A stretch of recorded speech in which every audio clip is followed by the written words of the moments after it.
Assalamu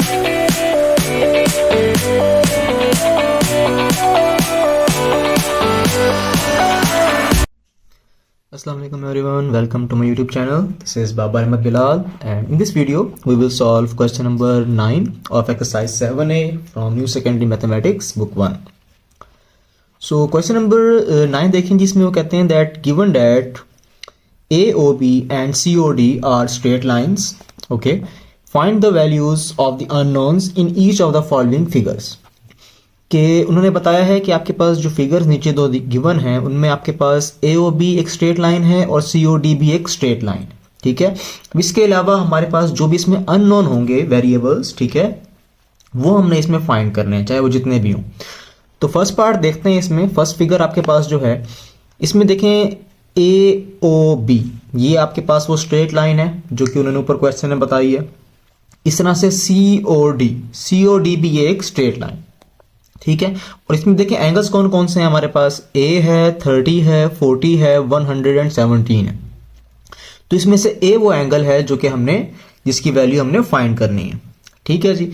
अब A कैसे find होगा, अब इसमें फिगर को देख के हमने अंदाज़ा लगाना है, ठीक है। ये आपने सोचना है कि हम इसमें से कौन सी वो मेथड यूज़ करें जिससे हमारे पास ये अननोन वैल्यू फाइंड हो जाए। और उसके 3 मेथड है जिनमें से कोई ना कोई अप्लाई होगा, ठीक है। या तो आपके पास angle on a straight line हो सकता है, या तो आपके पास एंगल एट अ पॉइंट हो सकता है, या फिर आपके पास वर्टिकली ऑपोजिट एंगल हो सकता है। तो ये 3 चीज़ें हैं जो कि इस एक्सरसाइज में यूज़ होनी है। तो इस क्वेश्चन में भी इन्हीं में से कोई ना कोई चीज़ हमारे पास यूज़ होगी। तो अब हमने देखना है कि आपके पास जो ये एंगल है ये आपके पास कहाँ पे आपके पास, क्या ये आपके पास स्ट्रेट लाइन बनाता है, या क्या ये कहीं पर आपके पास एंगल एट अ पॉइंट से फाइंड किया जा सकता है, या वर्टिकली ऑपोजिट एंगल से। तो अगर आप इसको स्ट्रेट लाइन से देखें AOB, जैसे उन्होंने स्ट्रेट लाइन कहा है, तो स्ट्रेट लाइन के ऊपर आपके पास यहाँ पे 4 एंगल हैं। एक A है, एक 30 है, एक 40 है, और यहाँ पे कोई एंगल नहीं है, ठीक है। यहाँ पे जो O है ये ओरिजिन को रिप्रेजेंट कर रहा है, मतलब ये सेंटर में जो पॉइंट है उसको रिप्रेजेंट कर रहा है, ये कोई एंगल नहीं है, ठीक है। तो यहाँ पे 4 एंगल हैं जिनमें से सिर्फ हमें 2 का पता है, 30 का और 40 का। A हमने फाइंड करना है, और DOB जो एंगल है ये आपको पता ही नहीं है। तो डेफिनेटली अगर यहाँ पे आपको DOB एंगल का नहीं पता तो आप स्ट्रेट लाइन से A का एंगल फाइंड नहीं कर सकते, ठीक है। सेकंड जो तरीका है वो है एंगल एट अ पॉइंट। तो अगर आप पॉइंट पे देखें तो पॉइंट के लिए ज़रूरी है कि A के अलावा बाकी जितने भी यहाँ पे एंगल्स हैं वो सारे आपको पता होने चाहिए, तभी आप उसको 360 में से माइनस करेंगे तो A आपके पास आ जाएगा। बट यहाँ पे भी देखें आपके पास ये O एंगल जो आपके पास यहाँ पर एंगल है DOB ये भी नहीं पता, और AOC जो एंगल है ये भी आपको नहीं पता। तो आप एंगल एट अ पॉइंट से भी आप A को फाइंड नहीं कर सकते। अब देखें क्या आपके पास ये जो A है एंगल, क्या ये कहीं पर वर्टिकली ऑपोजिट एंगल बनाता है। वर्टिकली ऑपोजिट एंगल कहाँ बनेगा, जहाँ पे 2 स्ट्रेट लाइंस जो है वो इंटरसेक्ट करेंगी, क्रॉस करेंगी। तो देखें स्ट्रेट हमारे पास कौन सी है, AOB है और COD है। तो AOB एक ये लाइन है, COD एक ये लाइन है। तो इसमें अगर देखें हमारे पास एक ये कंप्लीट एंगल है और एक ये कंप्लीट एंगल, ठीक है। AOD, A से लेकर D तक ये पूरा एक एंगल बन रहा है, और C से लेकर B तक ये पूरा एक एंगल बन रहा है। और ये दोनों एंगल आपस में देखें AB और CD जो स्ट्रेट लाइंस थी उनके इंटरसेक्ट करने से बने। इसका मतलब है कि ये दोनों एंगल्स आपस में वर्टिकली ऑपोजिट हैं, और वर्टिकली ऑपोजिट एंगल्स क्या होते हैं, इक्वल होते हैं। इट मीन्स कि यहाँ पे जो कंप्लीट एंगल है इसमें कितने एंगल हैं, A है, 30 है, 40 है, यानी कि A + 30 + 40 ये 3 एंगल अगर आप ऐड कर दें तो वो वर्टिकली ऑपोजिट हैं किसके, 117 के। इट मीन्स इन तीनों को ऐड करके हम 117 के इक्वल राइट कर सकते हैं, ये दोनों वर्टिकली ऑपोजिट हैं, ठीक है। तो इसको राइट करते हैं, यहाँ से हम देखते हैं किस तरह से ये सॉल्व होगा A पार्ट में। सो 3 जो हमारे पास एंगल थे एक साइड पे, उसमें क्या क्या था, उसमें हमारे पास एक A था जो हमने फाइंड करना है, दूसरा एंगल 30 था, ठीक है, और थर्ड एंगल हमारे पास 40 था। और ये तीनों एंगल हमारे पास वर्टिकली ऑपोजिट थे, किसके साथ, 117 के साथ, और वर्टिकली ऑपोजिट एंगल इक्वल होते हैं। तो इट मीन्स इक्वल टू 117, ठीक है। अब इसकी हमने रीज़न लिखनी है कि हमने इसको 117 के इक्वल क्यों राइट किया है। तो उसकी रीज़न क्या होगी, वर्टिकली ऑपोजिट एंगल्स, ये हमने रीज़न लिख दी। अब यहाँ से आसानी से हम A को फाइंड कर सकते हैं। तो ए के लिए पहले इन दोनों को ऐड करेंगे, 30 + 40 is 70 degree is equal to 117 degree. So A degree is equal to 117 degree minus 70 degree. 70 right side पर जाकर सब्ट्रैक्ट हो जाएगा 117 में से, तो 117 में से 70 को सब्ट्रैक्ट करते हैं, देखते हैं क्या आता है। 117 माइनस 70 इज इक्वल टू 47।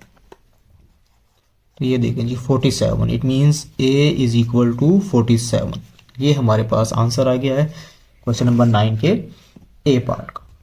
ठीक है, अब इसके बाद इसका सेकंड पार्ट बी पार्ट देखते हैं जी बुक में। तो इसमें क्या है जी, इसमें देखें हमारे पास बी पार्ट में again A O B straight line है, सी और डी स्ट्रेट लाइन है, स्ट्रेट लाइन इंटरसेक्ट कर रही हैं। ठीक है, तो आपके पास दो स्ट्रेट लाइन तो यहाँ पर आ गई। अब अगेन वही तीन चीज़ें हैं, कहते हैं एंगल ऑन स्ट्रेट लाइन हो सकता है, एंगल एट अ पॉइंट हो सकता है, वर्टिकली ऑपोजिट एंगल हो सकते हैं। तो हमने सब फाइंड क्या करना है, एक देखें यहाँ सी है, बी है, बी है। सो बी तो हमारे पास एक हो गया और एक सी है, तो दो डिफरेंट वेरिएबल्स हैं इसमें जो हमने फाइंड करने हैं। हमने बी भी फाइंड करना है और सी भी फाइंड करना है। तो फाइंड करने के लिए आप क्या करेंगे, सबसे पहले जो अल्फ़ाबेटिकली है उस तरह से आप फाइंड करना स्टार्ट करें, यानी कि पहले आप बी फाइंड करें और फिर आप सी फाइंड करें। तो बी देखें, बी यहाँ पर भी है, बी यहाँ पर भी है, तो दोनों बी को हम कैसे फाइंड कर सकते हैं। ये दोनों जो एंगल हैं 3B और 7B, ये दोनों ए ओ बी स्ट्रेट लाइन के ऊपर हैं, यहाँ पर देखें। ठीक है, दो एंगल्स है, यहाँ पे 3B पूरा एंगल है, यहाँ पे 7B पूरा एंगल है। किसके ऊपर है ये, स्ट्रेट लाइन के ऊपर। तो इट मीन्स के स्ट्रेट लाइन का जो सम ऑफ एंगल्स है वो हम इसमें यहाँ पे अप्लाई कर सकते हैं। That angle on a straight line, तो 7B + 3B is equal to 180। तो यहाँ से हम फाइंड करते हैं पहले बी एंगल को। सो ये हमारे पास बी पार्ट है। बी पार्ट में पहले हम क्या राइट करेंगे जी, 7B degree + 3B degree is equal to 180 degree. 180 की रीज़न क्या है, because angle on a straight line, क्योंकि ये दोनों एंगल स्ट्रेट लाइन पर हैं इसलिए इनका सम 180 है। अब दोनों देखिए लाइक टर्म्स हैं 7B और 3B, तो सम होने के बाद क्या हो जाएगा, ये हो जाएंगे 10B। अब 10B के साथ मल्टीप्लाई हो रहा है लेफ्ट साइड पे, तो राइट साइड पर आकर डिवाइड हो जाएगा। So 10B is equal to 180 degree divided by 10। तो यहाँ से हमारे पास B का आंसर आ गया है वो 18 डिग्री। इट मीन्स के B इज इक्वल टू 18। तो ये हमारे पास यहाँ से आंसर आ गया। ठीक है, B का।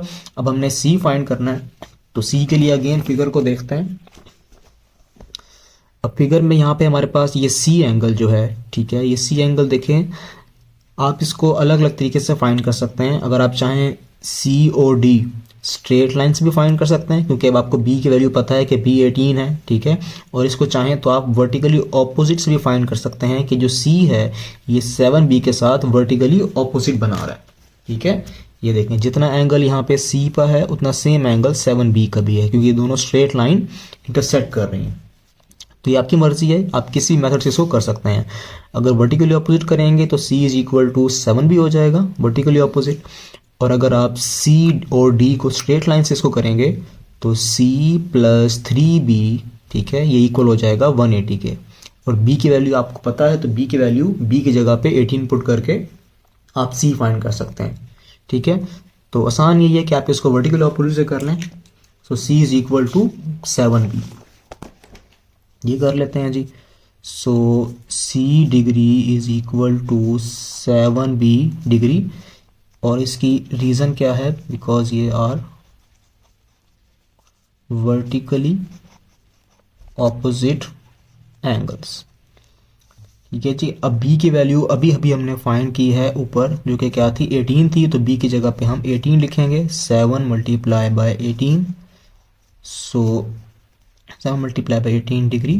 ठीक है, सो इसको मल्टीप्लाई करते हैं, 7 × 18 इज 126। तो ये देखें डायरेक्ट हमारे पास C की वैल्यू आ गई है 126 degree. It means C is equal to 126। तो ये आपके पास C का भी आंसर आ गया। तो B पार्ट में हमने दो अननोन वैल्यूज फाइंड करनी थी, एक B की और एक C की। B आ गया है 18, C आ गया है 126. So this is the answer of question number 9.